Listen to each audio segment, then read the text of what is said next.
આજે આપણે 12મો આંતરરાષ્ટ્રીય યોગ દિવસ આપણે મનાવી રહ્યા છીએ। આજે આપણે સૌ એક એવા ઉત્સવની ઉજવણી કરવા માટે ભેગા થયા છીએ જે માત્ર શરીરની તંદુરસ્તી સાથે જોડાયેલો નથી, પરંતુ જીવનના સમગ્ર દર્શન સાથે જોડાયેલો છે।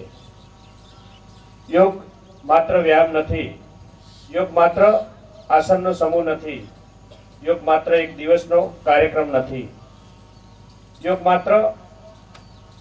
યોગ એ જીવનને યોગ્ય રીતે જીવવાની કળા છે। યોગ એ શરીર, મન અને ચેતનાનો એક સૂત્રમાં બંધવાની પ્રક્રિયા છે।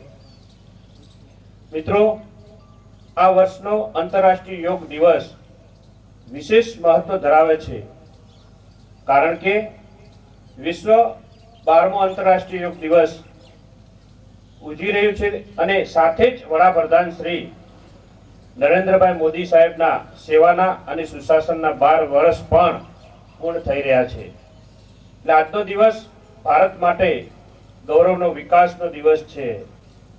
વિશ્વના કરોડો લોકો આજે યોગના માધ્યમથી ભારતની પ્રાચીન જ્ઞાન પરંપરા સાથે જોડાઈ રહ્યો છે। એક સમય હતો જ્યારે યોગ ભારતના આશ્રમ, ગુરુ શિષ્ય પરંપરા અને આધ્યાત્મિક સાધના સુધી મર્યાદિત માનવામાં આવતો હતો, પરંતુ આજે યોગ વિશ્વના ખૂણે ખૂણે પહોંચ્યો છે। આ પરિવર્તન પાછળ દેશના યશસ્વી વડાપ્રધાન નરેન્દ્રભાઈ મોદી સાહેબની દૂરંદેશી વિચારસરણી અને અવિરત પ્રયત્નો રહેલા છે।